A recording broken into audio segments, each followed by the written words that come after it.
What is up, folks? Let's talk some air raid. Using the Florida Gators this particular evening, playing against the Arkansas Razorbacks in an SEC tussle. Doing some Gator raiding this evening.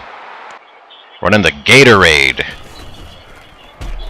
Run inside, stop quickly. A 1-yard gain by the halfback. Good job. You know, linebacker to read the run and limit the when I play online, this is the first online random game I've played in a long time. Long time. But they go to the back and he's hit immediately. I look for people who have, records above 500 and do not finish percentages under 20. I can deal with someone who has a record of finishing 80% of their games. I can live with that, but I try to stick to that general rule. I don't go bum hunting, and I don't play people with high DNF percentages. Because generally speaking, it's not going to be worth your time. But once you do that, you can't control how the other guy is going to be playing, so you just hope for the best. This is one of those guys who, runs a couple of pet plays, carelessly chucks the ball around, and when he does make a mistake, he always complains that you got lucky. Good old online ranked play. So, I just focus on me and let guys like this dig their own graves, because they'll usually make a mistake somewhere along the line. But anyway, the air raid. Let's talk about the air raid. Now, the easiest way for me to talk about the air raid is to compare and contrast it from or to the other offense that you see me run often, the run and shoot.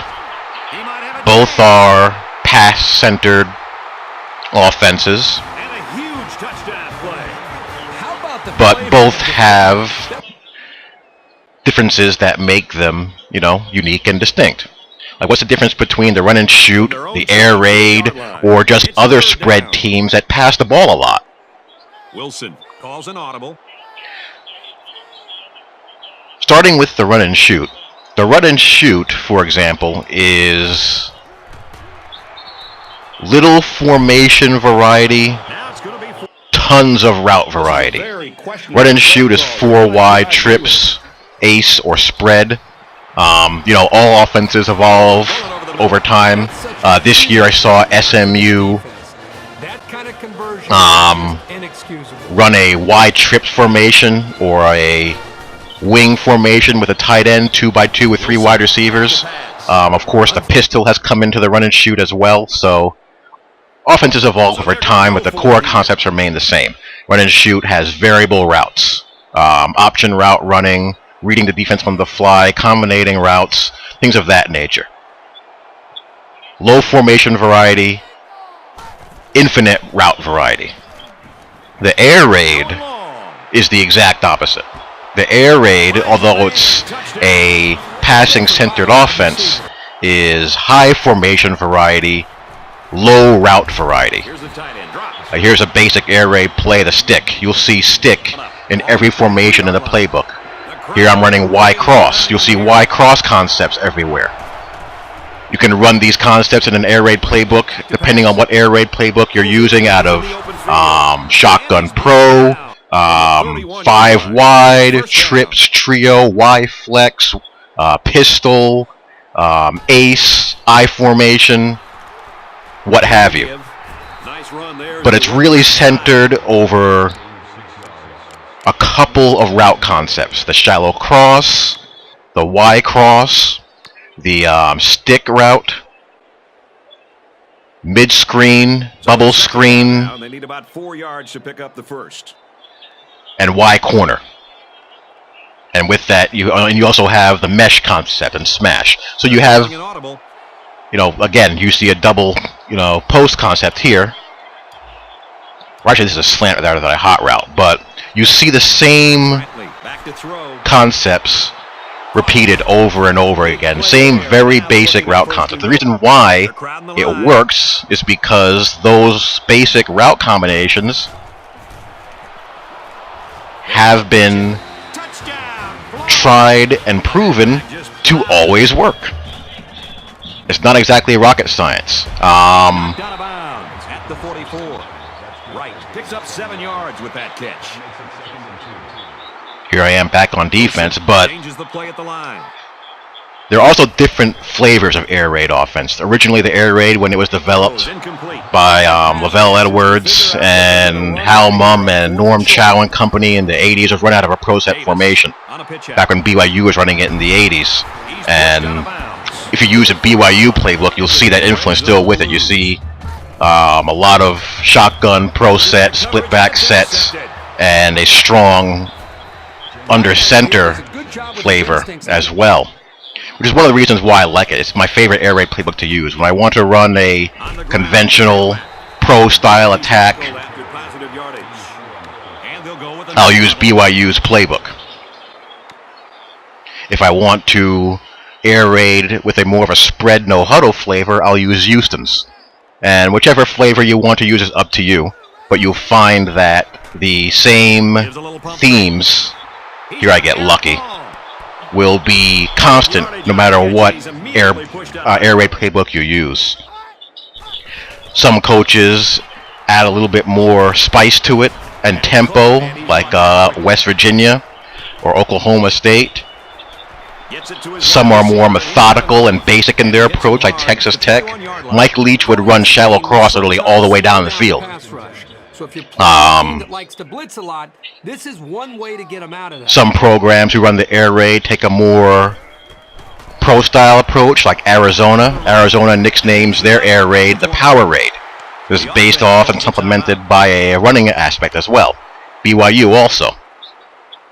And then you have schools like Louisiana Tech, Troy, Middle Tennessee State that throw in some dual threat QB spread option flavor into their air raid. So there's many different ways to dress it up, and that's the beauty of the offense. There's so much window dressing you can put on to give your opponent different looks and different possibilities to defend. Like here's, stick again. I just hit, Demps in space and get them moving. Complete and he stopped immediately. 6 yards. That even though the window dressing is changing, the same basic route concepts are always being run. And it's your job just to read it and make the throws. He goes up and gets it. Lucky touchdown there.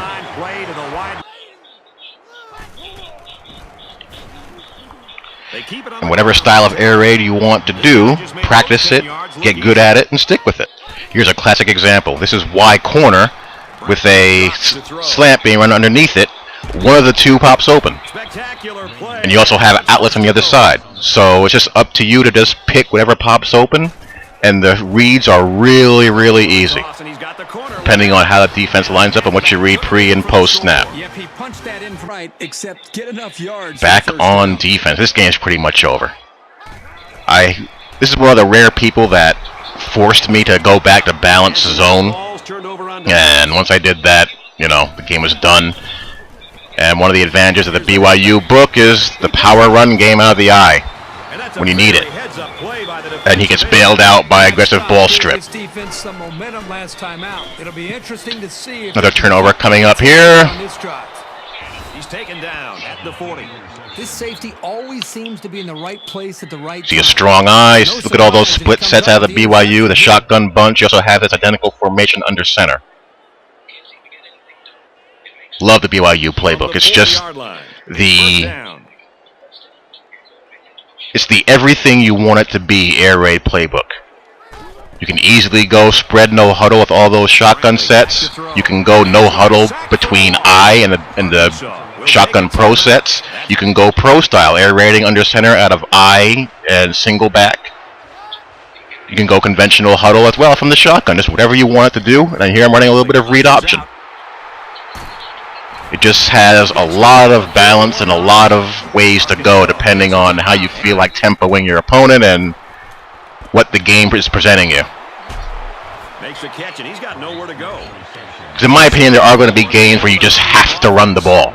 They're not going to give you the pass or the passing plays that you want very easily, so you have to keep them off balance and run either the zone read game or line up and run the ball north-south, either out of shotgun or out of or under center. And then you can go back to establishing your rhythm passing game. You need to know where you are on the field when you let the ball go. There's a big difference between throwing a pick on your own 5-yard line or throwing a pick at midfield.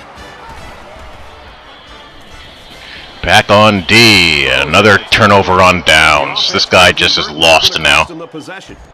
A little more than 2 minutes to go in the fourth quarter. Can run some jet sweep. A check to a run here. I think he gets bailed out by ball strip again. I even covered the ball that time. I hate this. Get these out of the game. Strategy my behind.